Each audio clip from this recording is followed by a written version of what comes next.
and welcome to Mauritius. I'm Chris Bishop. Now we're here for a conference called Capitalizing Africa's Growth, a conference on private equity.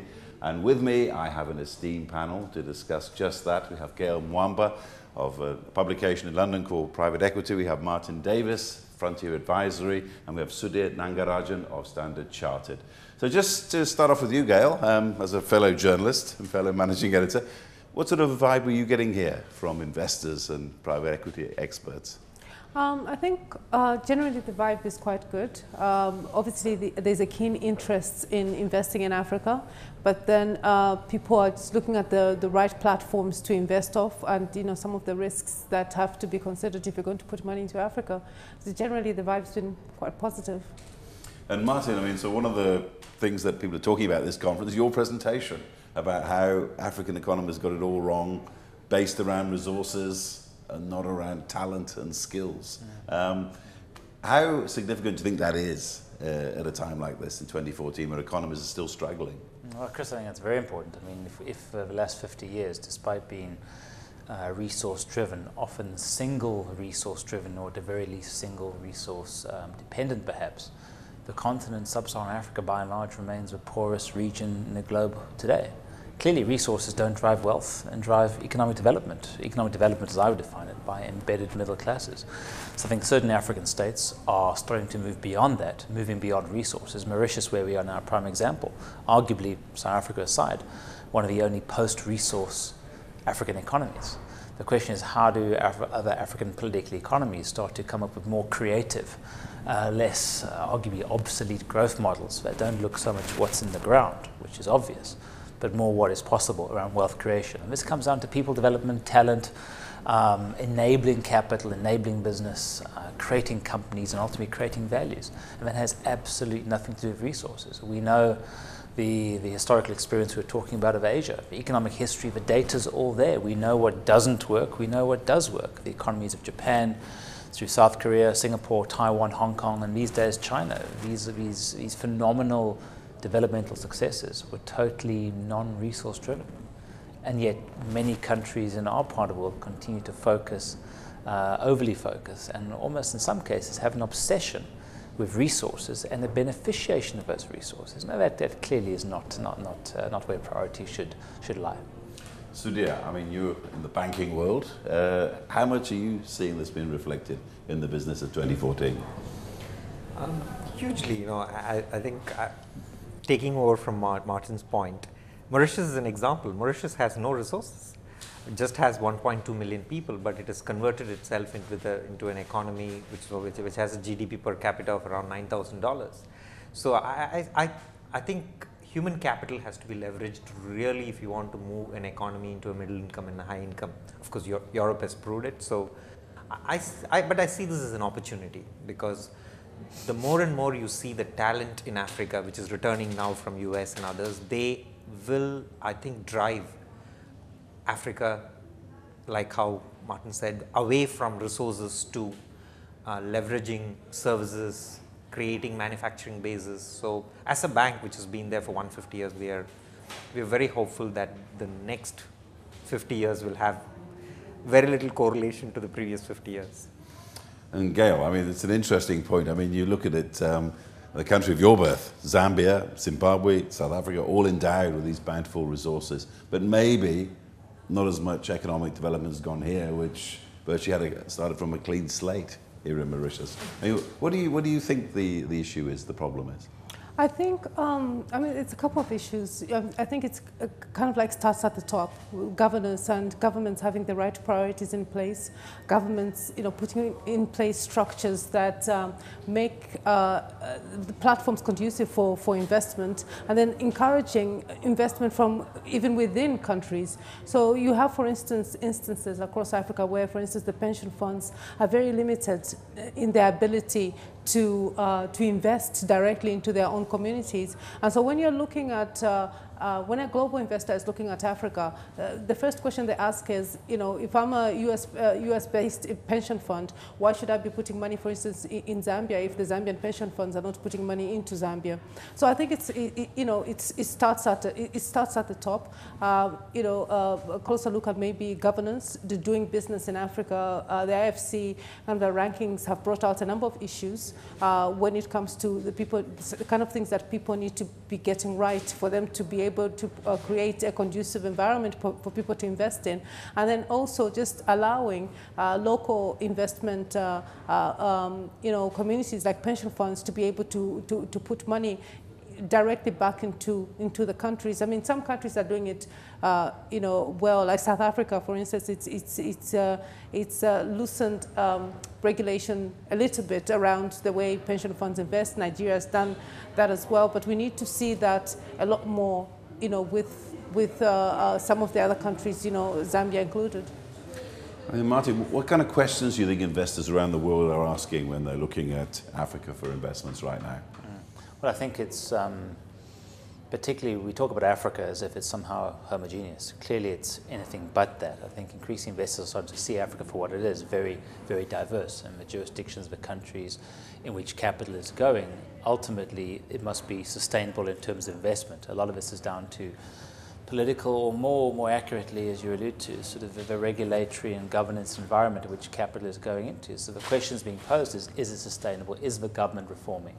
Is politics keeping pace with economics effectively? I think often there's a lag. I think the economic progression of the continent is ahead of the political progression, by and large, with a few exceptions. So I think from a sustainability, through a non-environmental lens, that is, the sustainability of investment for private equity or any sort of investment must be the long-term growth of that economy in a well-governed, non-corrupt, those are non-negotiables sort of fashion. And how do I measure development? Well, ultimately an embedded middle class, a true embedded middle class in that economy. That's the best measure. So I think from an investor's perspective, is the mismatch we have currently in the region is there's growing capital, as we've spoken about a great deal, growing capital interest in Africa, a dearth, a deficit of projects, if you will, good bankable projects. And how do we get the two to meet?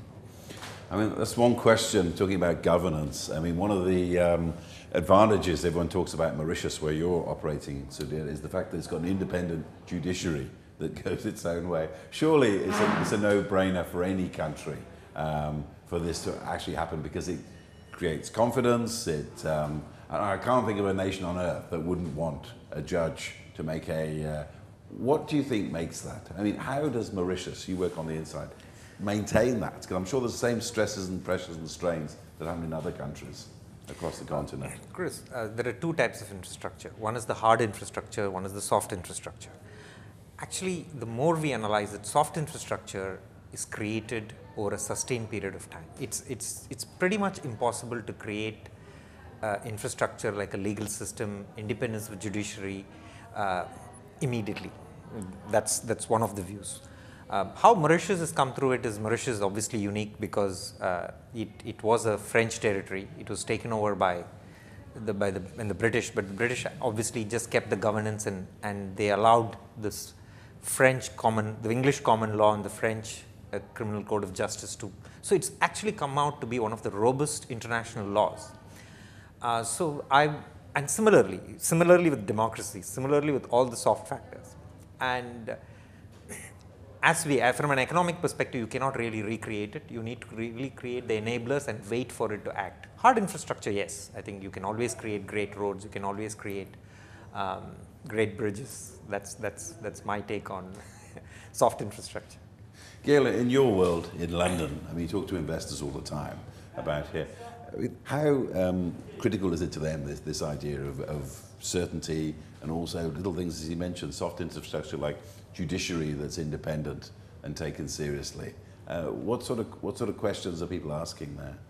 I think, the soft issues that you talk about are quite obviously key. I mean, a big thing for Africa, in fact, what has been standing in the way of more money flowing into Africa is, just the issue of political risks, for instance, which, tie into kind of like the judiciary systems, across Africa. So people worry about their ability to get their money out of certain investments, they worry about whether their contracts will be cancelled, and they worry about, whether they'll be able to do business in the way that they should be able to. So it's definitely a worry. I think when you look at a global survey that we track in the private equity industry, the Impia private equity survey, you look at issues like political risk and issues of governance constantly being a worry for global investors and how to manage them. I mean, obviously there are ways of managing those risks. People always say that the risk of doing business in Africa, the perceptions are usually higher than the reality. That's what the investors that are actually on the ground are saying. But globally, people worry about those kind of risks. Now, when we look at political risks, we're not just looking at the hard political risks of contract cancellation, of they're having their assets suddenly nationalized. There's also the concerns of political exposure. So investing in a company where, for instance, one of the directors has a strong relationship with the current government. When there's a change of government, there's always a risk that the new government is going to go after him, and as such, that asset will be in trouble. So, to answer your question, yes, it is a concern for investors. Martin, I mean, your experience in a number of countries across the continent, it's often difficult to separate. Yoweri Museveni once said that it's easier to get a camel through the eye of a needle than it is to get business out of politics, or politics out of business, rather. I mean, I don't know, they're all intertwined. It must be very difficult to actually create that environment where they're apart. It depends on, it is. I think in less, I can say, evolved political economies, in developing less evolved political economies, you'd always find political interference, influence, presence in many transactions and one deals. The word democracy was mentioned earlier. Does democracy result in accountability? Well, it helps, but is not always a solution. So, it's again, this is very contentious issues, but you can look at countries like Nigeria, perhaps, Zimbabwe, which are nominal democracies, but effectively had dysfunctional states at times, and ones where you have politics pervading business.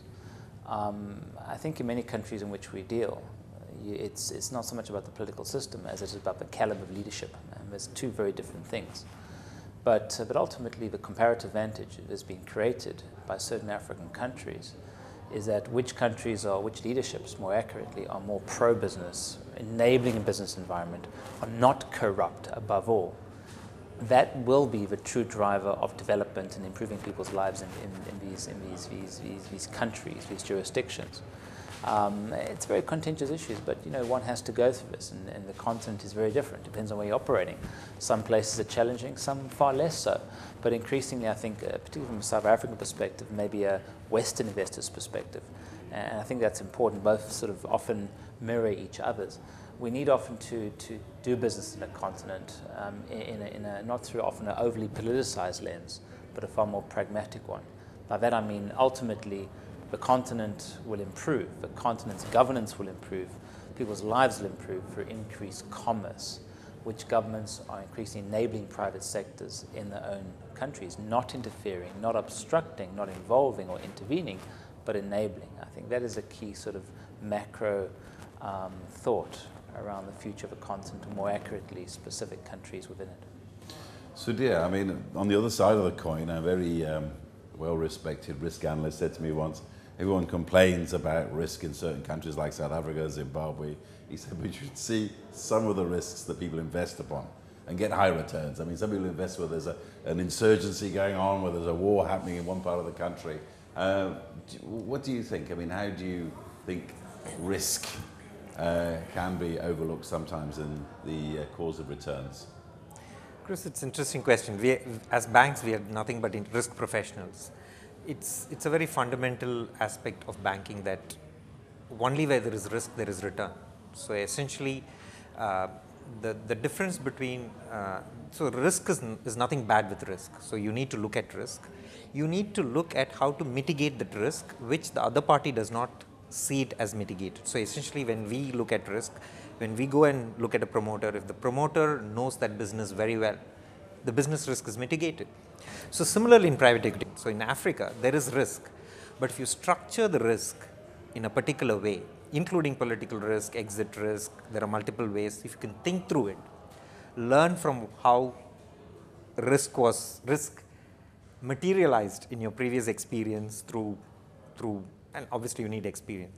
If you do that, you can surely get a better return.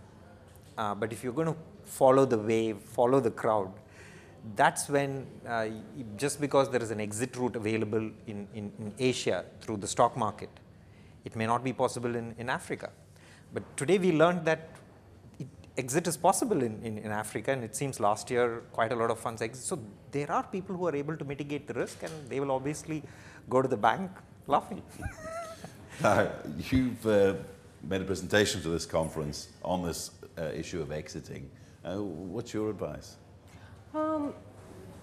I think, you know, obviously for the private equity Africa industry, risks, exits, the risk of exiting has been a big issue because for global investors, they'd like to be able to know that when you put your money into a company, you should be able to get out. I think for the most part, the industry has been tainted by the inability to deliver the kind of exits that would be expected. So last year, for instance, there was only roughly about 300 million worth of exits in the African private equity industry. But so far this year, we're 4 times where we were last year. So up to mid-September, there's been 1.3 billion in terms of exits, and some of those exits have been significant. Alexander Forbes, for instance, in South Africa, which was roughly about 345 million. So to be able to get out of that deal and get the money back, it shows that, people, when they think through how they are going to exit, from the get-go, it's very helpful. So I think with exits, it's about having the right team, and the team really thinking through how they're going to exit their deals. We've seen significant deals being exited this year. We've seen Umeme, the energy company in Kenya, Uganda. The exit strategy there was multiple. There was a partial kind of like secondary sale. There was a sale to retail investors. There was a listing, a dual listing on 2 exchanges, and sale to institutional investors. So when people take time, and that's just one deal. And when you look at, for instance, commercial bank in Egypt, it was exited, via an institutional investor in the US. It was exited also via institutional investors in the Middle East and in North Africa. And you've got in Tunis, we had another company that was sold onto the Tunis Stock Exchange. In fact, it's the largest, listing that the Tunis Stock Exchange has ever seen. It's an investment by ECP. That also was cleverly put together, and people are able to get the kind of returns that they're looking for. So in terms of exits, we're not where we're supposed to be, but I think we've come a long way. But then you must remember that even for China, global investors are worrying about exits, how to get out of some of those assets they've put their money into. So it's not just Africa that's got an exit problem. I think it's an emerging market issue. So we're not there yet, but we will get there. Martin, you're an expert on emerging markets. How do you see this exiting thing becoming an art form in the future? I think there's as you allude to, there's a somewhat worrying trend. And just paint the macro for a second. We're in a decelerating global environment. Developing emerging markets are dramatically cooling off. Countries' economies have to work for growth, as we spoke about earlier. And increasingly, governments are becoming, paradoxically, less enabling, more interventionist. This means at times greater capital controls and, as you say, hampering potential exits of investors in these countries, where these countries need to be creating more efficiency, greater transparency, and more ease of doing business for public investors to exit, or whatever it may be, or to enter first and secondly to exit. Paradoxically, they're doing the opposite in certain cases. And I think that's deeply concerning. I think the short to medium term outlook is the emerging market growth phenomenon is starting to cool. And I think how states react to this and become more protectionist, if you will, protectionist of capital, xenophobic towards talent, increasingly making life difficult for existing companies within their borders. I think for me that's a macro trend if you just expand your question, Chris, to which looking at and saying, well, how do countries start to react to this? I think we've seen a sea change in India in recent months, post-election, and a dramatic change in confidence. I'm seeing the trends I talk about increasingly in countries like Brazil, pre-election. Maybe it'll change shortly. I certainly see it in South Africa. China's somewhere in between, but certainly becoming more difficult for big multinational companies in the Chinese economy. So the jury's out as to how this is going to play out, but undoubtedly emerging market risk, the notion of risk, I think from a capital perspective, ingoing and outgoing, is the temperature starting to rise. Sudhir, from a banking perspective, what do you say? See, we see from a banking perspective, private equity is a very important part of our ecosystem. Banks are custodians of deposits, so we cannot, while we see the need for certain projects, certain entrepreneurial work, by nature of the conservativeness in our risk profile, we can't support them. So we do want to see a very robust private equity market to develop in Africa. That's exactly why Standard Chartered itself has its own private equity arm. So if you ask me, we would like Africa to have, and also private equity are activistic investors is the wrong word. They are actually an investor who inquires and who questions and he adds value to the management. Usually banking, usually we work on information which is pretty much published. Obviously we meet the promoter. So we do like private equity to thrive. So whatever can be created like these type of forums, we do support it because the ecosystem requires private equity. Of course, I cannot comment on exits and others because it's a specialist subject. But we would do anything it is required from as an economic operator to make things easy. That could be like developing the markets. We play a big role in developing capital markets because capital markets usually start with a debt market, and debt market is driven by the banks, the foreign currency market. So we sort of do play creating the markets which at a nascent state, and then we step out and the speculators and the investors come in. So it's a broad question, but if you ask, if you're interested in Africa, you need to invest in the capital markets, which eventually gives exit. One of the things that you find across Africa, which fortunately you find less probably in Mauritius, is that there seems to be almost a disjoint between what the investors need and what is happening in the investment community globally, and how local African governments understand what they need to do to make the environment conducive for investors. I mean, for instance, I was, speaking to a senior government official of, the vice president of one of the African countries, and he was saying to me he does not want private equity in his country because private equity investors are speculative, and it's such a big kind of like gap between the two. And then because I think that particular country specifically going after DFI money, the development financiers, when the development financiers' job is really to go and set up a platform for private equity investors to come in and do the real investment.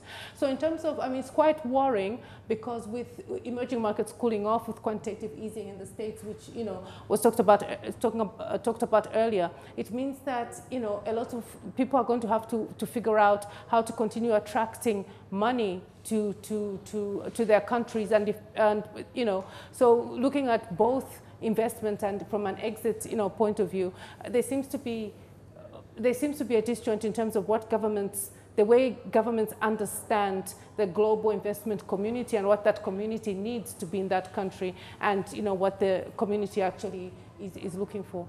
Martin, what do you Tell us say? which country so we can divest. Just as an aside, a thing we mentioned there, China, is that, you mentioned China, Gals, that this is a country that in 30 years has gone from 0% private sector contribution to GDP to today 70%. Now, many would call it shadow banking. I would call it de facto private equity, because the state-owned banks have not created China's vibrant, innovative, incredibly value-creating private sector. So whoever vice president is, I suggest he goes to China, have a look, and understand what the power of private money and private capital does. Because clearly, he shouldn't be vice president of a country if that's sort of his sentiment. But this is some of the problems that you see, though, amongst the, some of the political players across Africa, and it's really misinformation and really just not fully understanding how the different models work. Whereas, for instance, it's very refreshing and comforting to come to Mauritius, where the government is really involved in what's going on in the investment community, and they understand some of the issues that need to be addressed for. So maybe when he talks to the DFIs, maybe we can encourage the DFIs to also give lessons in capitalism as well. Maybe. So just coming back to the banking perspective again, there can't be an economy on Earth that's not been built from the Soviet Union to China to Mauritius without sacrifice and pain, and people going without consumption for investment. I mean, surely. When do you think that governments across the continent will get behind this? See, Chris, there's two aspects to it. See, you have to see the governments are always about only one thing, particularly democratic governments or even non-democratic. It's about job creation. And also it's about perception. So you need to create, either you create jobs or you create a perception that you're creating jobs. So you put it simply there. I'm just taking on from where I think the private equity industry need to invest in managing the perception around it, because the social benefits of private equity is not really explained to the policymaker, and the policymaker is also impacted by media. See, I'll put it very simply. When a private equity player, he takes a lot of risk. When they invest in 10 projects, 7 projects doesn't give them return. 3 projects gives them return. Obviously, it gives them a good return, 30%. But if you do the maths, on the entire 10 project, they're still making only 30–40% more than other, and for the risk they take, it's fine. This fundamental concept is not explained. Only the project where they made abnormal returns, and I would say to a large extent the private equity industry is also to be blamed for that, because they're a little bit indifferent about policymakers' opinion, but it is important. I mean, they can take asymmetrically wrong decisions if you don't invest, particularly in the media, through the common man, so that then they will understand the job creation potential, which banks understand, because we do treat private equity as an ecosystem. All right, we'll hold that thought there. And in the second half, stay tuned, we'll be introducing a big money man into the debate, somebody who's got the wealth of the United States government behind him. Do stay with us.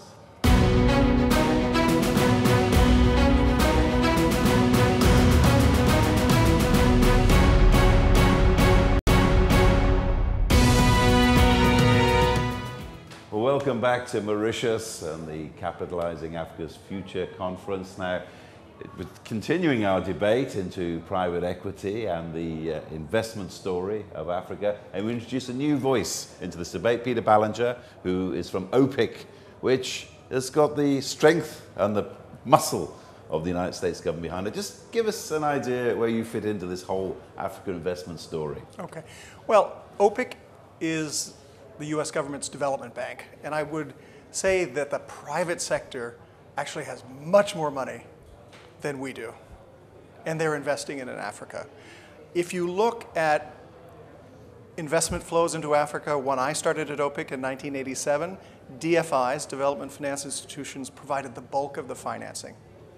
It is now completely flip-flopped, with most of the financing, including equity, coming from the private markets. Our role is to support the projects that can't attract the private sector money. And why is that? More risky countries. The private sector doesn't see enough return in it. They have other objectives. And so we will step in and provide funding to private investors. They also have to have skin in the game. They have to bring their own equity to the project.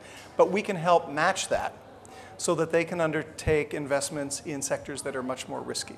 Now, what is risky? For us, it's low to moderate income housing. It may be agriculture. It may be off-grid power for villages that are never going to be connected to the grid.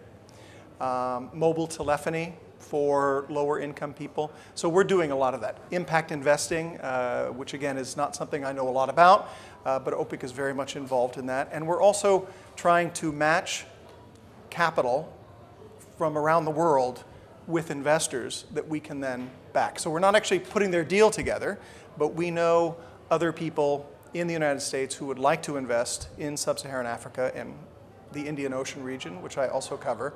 And so we're trying to help mobilize that capital, which is one of the reasons, as I said to my friends at the Board of Investment, that this conference is so important. Because really what we're talking about, it is private equity, but it's also mobilizing capital. And private equity is a part of that. So Gail Mwamba from Private Equity Publication in London. There's been a lot of talk about this at this conference, saying that leveraging public money to get private investment. Where do you think public money fits into this whole scene? I think public money, public money is on two fronts. So it's public money coming out of Africa and public money that is actually based in Africa.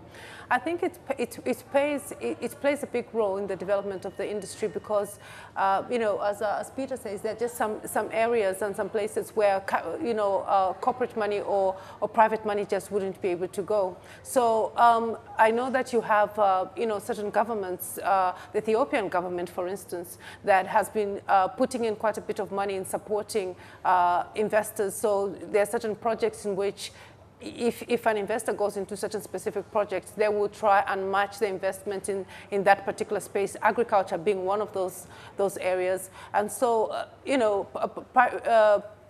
public money is quite important as a leverage, but then also, as a way of building up the kind of assets to make de-risking assets, so to speak, so that they're more, the private sector is more comfortable to kind of like pick them up. So Sridhar, I mean, how do you pick up on that, what's been said? From our perspective, public money you cannot take a certain amount of risk with public money because we even treat deposits as public money. So public money, but at the same time, as Gail rightly brought out, it can give that catalytic effect for the, there could be other soft reasons, if a public money is coming, it gets a wetting. So it can smoothen the project, it can lend a name to the conclusion of the project. That type of support is surely there.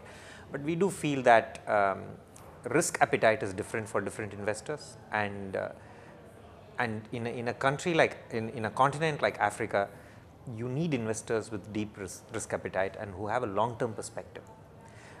All said and done, depositors' money is not there for a too long term. So because depositors' money, you have to pay it always. So I would say that public money would play a bigger role when the risk is lower, and private money will play a bigger role when the risk is slightly unpredictable.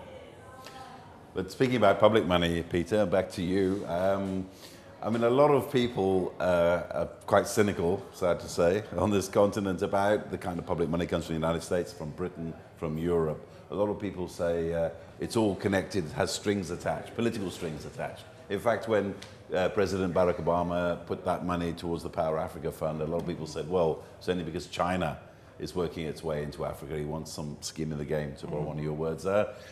What do you think about these sort of issues that are raised from time to time? Well, I would say OPIC money is public money because the U.S. taxpayer is our shareholder. We return hundreds of millions of dollars a year in profits to them through our operations. So it's actually a fairly good investment for the U.S. taxpayer. So we're not like the U.S. Agency for International Development, which really is giving grant assistance. We're actually using our limited funds to leverage private sector capital to make their money go a little bit further and allow them to implement those projects. On Power Africa, because I was involved early on in some of the discussions, that really did come out of a U.S. government initiative to help generate additional power in sub-Saharan Africa and bring many of the parties together that were interested in doing that. Because, as we all know, we work in the development field, without power, there can't be growth. And so to the cynics, I would say, read the annual report that was just announced on the year anniversary of President Obama's announcement of Power Africa when he visited Africa. We have reached out to other development finance institutions. The Swedes, for example, have just committed $1 billion in funding to Power Africa. We're signing up Power Africa partners, which do not have to be U.S. We've just recently signed up a Standard Bank. We're signing up other foreign banks that want to become involved in these projects. So that's the point on the U.S. government involvement. I would also say for the cynics that what has really changed in Africa, I believe, is African investors. People like Mr. Dangote and Mr. Tony Alameo of Nigeria are big investors in sub-Saharan Africa in the private equity space. Abraj Capital now has more offices in sub-Saharan Africa than our US commercial service. So we're really trying to leverage private sector partners who want to be involved, whether it's Power Africa or any of the other initiatives. Feed the Future is one where we're playing a role because, again, the private sector is not really interested in a project or a program like that, but food security is an issue for most countries. So we sort of straddle that area between working with the private sector to help leverage their capital and then also working in the public space where private capital is not yet ready to go. However, many of the African investors are ready to go there because they're here on the ground and they have a different perception of risk. Gail, I mean, what do you say about this? I mean, Afro-capitalism is one of the great stories of African investment today. I mean, this idea that people who make money on the continent should be playing it back into their own people. Do you think it's a dream, or do you think it's something that's going to be a reality one day? I think it's going to be a reality one day. One of the things that we've seen in recent times is fund managers that are raising funds. It's interesting to see how much of their money that has actually come from private investors that are based in Africa. I mean, for instance, you see, Peter talks about Mr. Dangote. So Mr. Dangote is actually an investor in one of the, the largest funds in Africa. And you have, for instance, Nigeria has got a lot of, wealthy private individuals who are now beginning to diversify out of kind of like direct investing into investing into third-party vehicles to be able to drive, the development of the African capital markets. And then let's not forget the pension funds as well, who are, probably not private, but more institutional and government-backed institutions for the most part. The pension funds as well have a lot of money, and I think some of them are beginning to realize that if they are going to diversify their risks and if they're going to get some of the returns that they need to be able to make for them to pay back the money to pensioners, they need to invest into some of these vehicles. So I think it's not a dream. I think we are getting there, and we're seeing a lot more of that happening, probably a lot more than people would actually realize. Sridhar, I mean, Mauritius is a happening place, seems financially. What sort of signs of Afro-capitalism are you seeing here on the ground? I think Mauritius has a very vital role to play because from our understanding, just to take Asia, because we study economies because we've been in economies for a long time and we do track them to understand how to strategize. When we looked at Asia, Asia was as fragmented as Africa 25 years back. That means the economies of scale of Asian countries were nothing to talk about. So that's what created Singapore. So Singapore obviously was created because there is a gravitational pull to house something in Asia to access these not very big markets together. I think that's a similar gravitational pull happening for Mauritius vis-a-vis Africa, because Africa is again extremely fragmented. If you really remove a couple of economies, it becomes economies of scale become small. Even today, the private equity investment committed to Africa as a percentage, I heard in the conference, it is sub 5%. So it's very small. So that's where Mauritius comes into play, that to generating capital, you need to have an access point which can coordinate. That's exactly the role we are playing, and that's one of the reasons why we have hosted this conference now for 4 years, and we're very happy how the participation has changed from just Mauritian participants to just some Indians earlier in the second edition. Third edition, it was entirely Africa. We had 200 participants, predominantly from Africa. Now it's global. I think then Gail is from London and Peter's from US, and you can see a lot of participants. That's broadly how we see it. I think we have a role to play. more as a facilitator to connect this diverse Africa. And I would fully agree with both the speakers that actually South Africa is a very large investor into Africa. We see it. Yes. I mean, they because they come through Mauritius, because their products are African products. They understand Africa.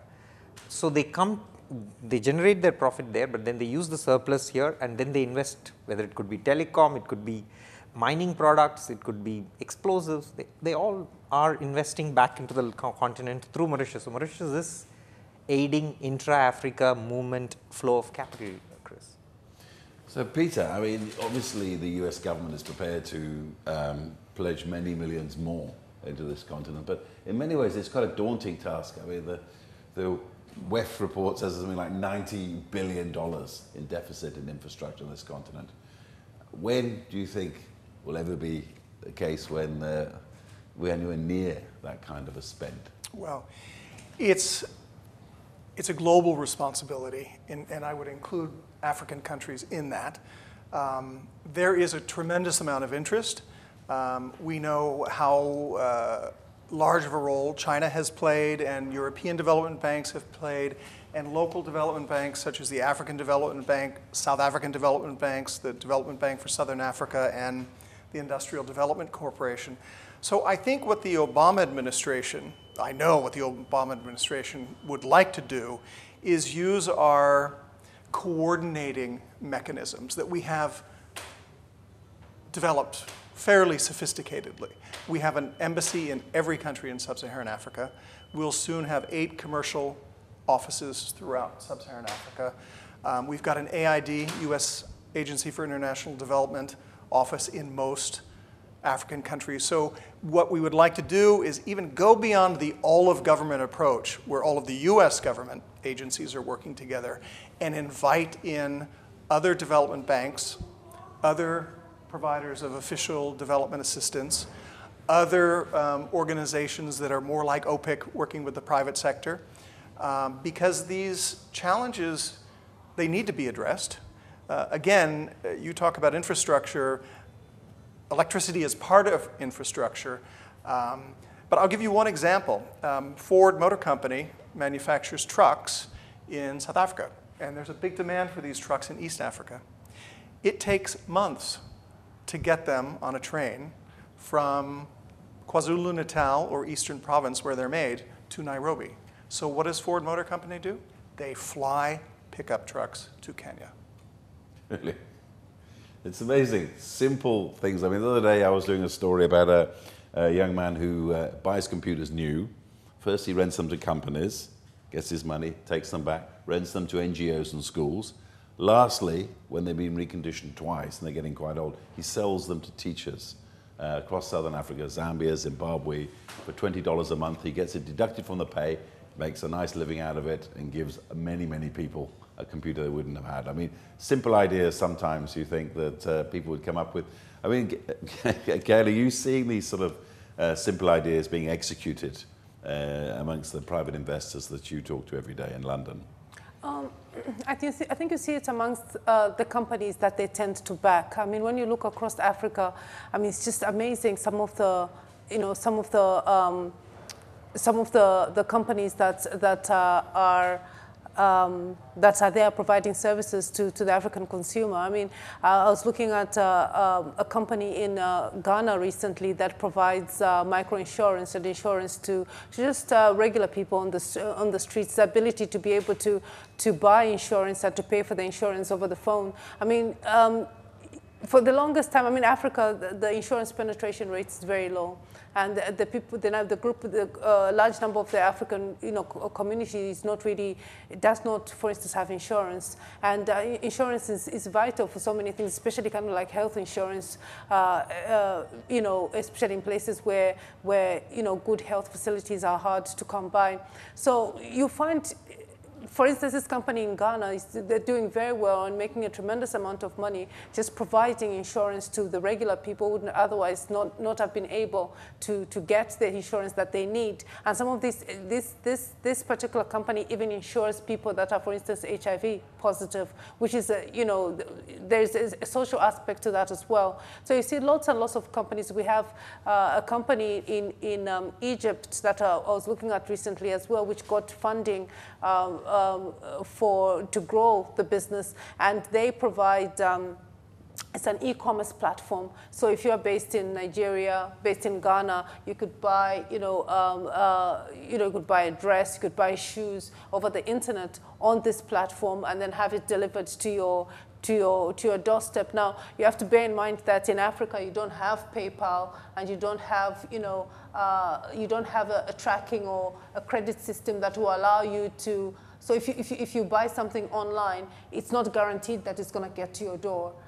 Because we just don't have the infrastructure for that. So this company has gone out of their way. They've created a model where people buy stuff over the internet, then they've got their own kind of like couriers on bicycles that deliver these pieces, whatever it is that you've bought. You've bought a perfume, you've bought a pair of shoes, and they get signed off, which is very, very interesting how people are taking global models and really adapting them to the African environment.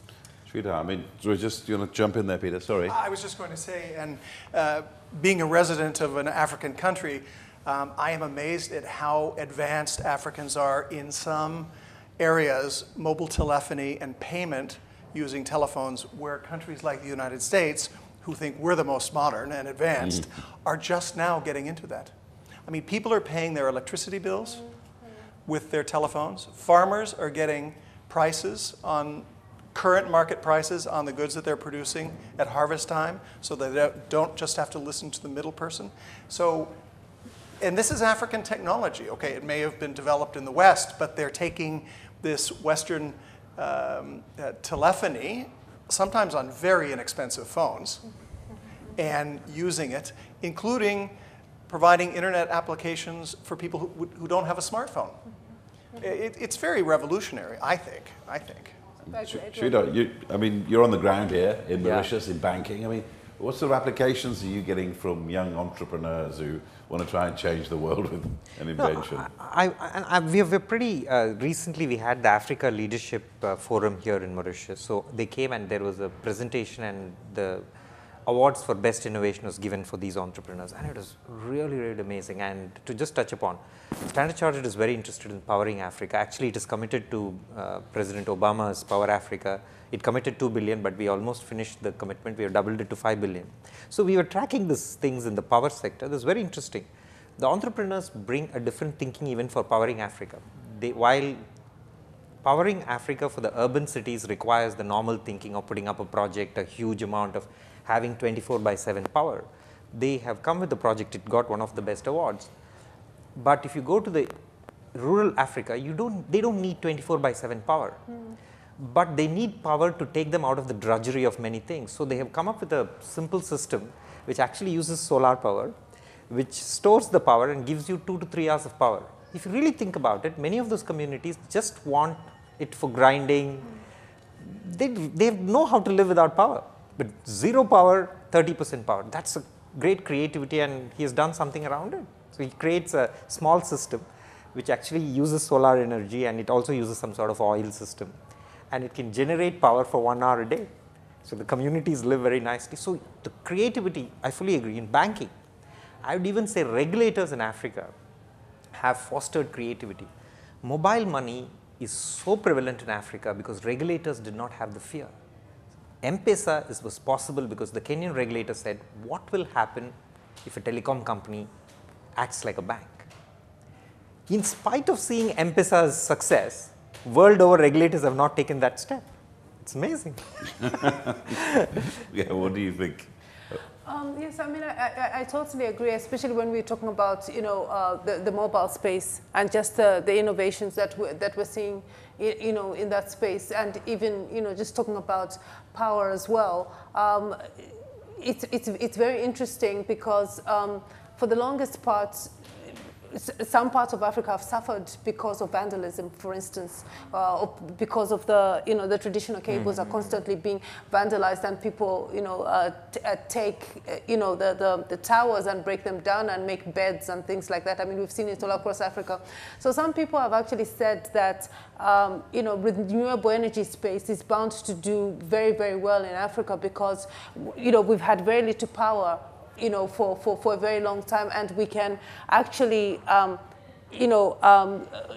not have to go through the same steps that the traditional development world had to go through to get to where they are. We can actually kind of like skip those steps. For instance, people are talking about having kind of like local power stations where if you've got a mining community, you've got a renewable power station that just services that community, where you're not, having to get electricity from far off. So I think some of the solutions that people are coming up with are very, very innovative and really, adapting those models to the African context. I think it's fascinating.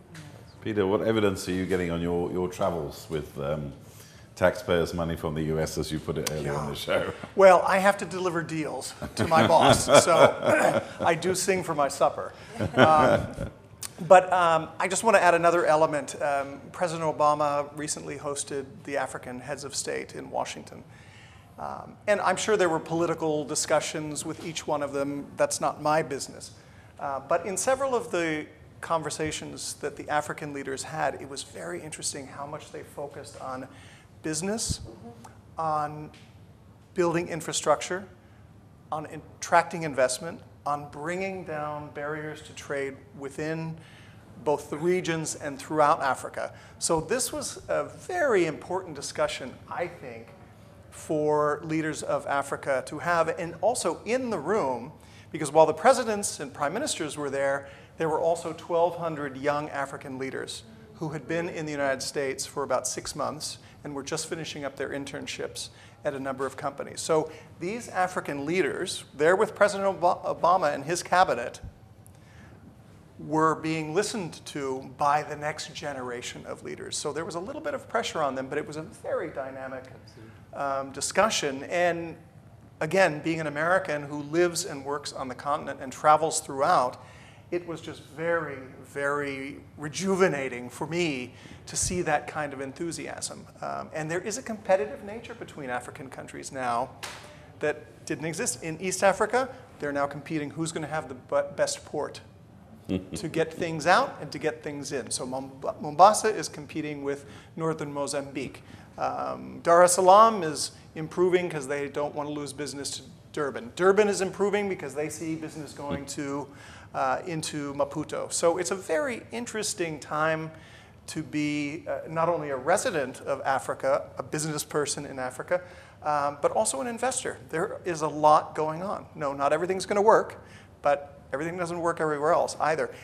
OPIC's largest portfolio as of this year, largest portion of our portfolio is in sub-Saharan Africa. Well, competition is always a good thing, as they say. But I mean, what about the Chinese as well? On the other side of the coin, I mean, in your country, Zambia, I mean, it's become an election issue even, the election before last. People saying that there were too many Chinese businesses going on, there were too many people involved in the economy. But on the other hand, one thing that African leaders do say, and Peter, I want you to comment on this as well, is the fact that China doesn't tell people how to run elections, it doesn't sort of ask for democracy and human rights. I mean, what do you say as an African? I think I must start by saying from a private equity angle, you don't see that much Chinese money going through either private equity funds or even Chinese private equity funds investing into Africa. That's not something that we generally see. I think from an investment perspective, I think China tends to cut deals, directly with governments, I think, or they back companies that are, for instance, the China Africa Development Fund tends to back companies that are based in China that are then coming to set up in Africa. I think the Chinese issue is a huge debate. All I can say is that, China in its own home kind of like community has done some things right, obviously, for them to grow to the point where they're as powerful as they are at the moment. And I just think that there are just certain things that can be learned from Africa.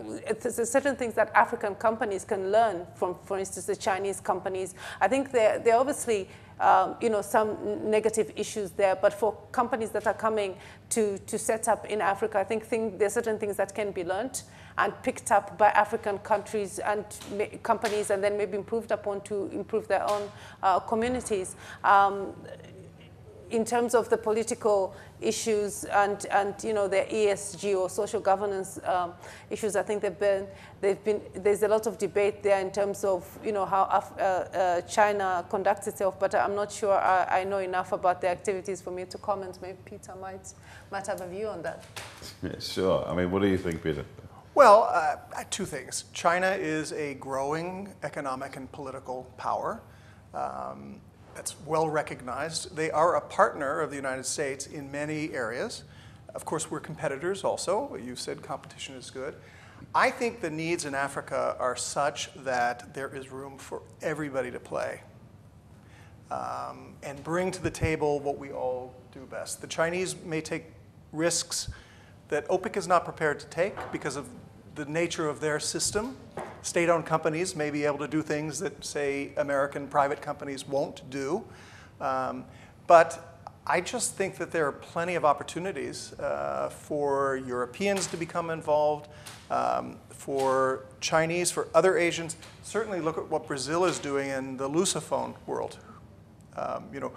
20 years ago, Brazil was a developing country, and now they're leading the way on investment in Angola and Mozambique and other places.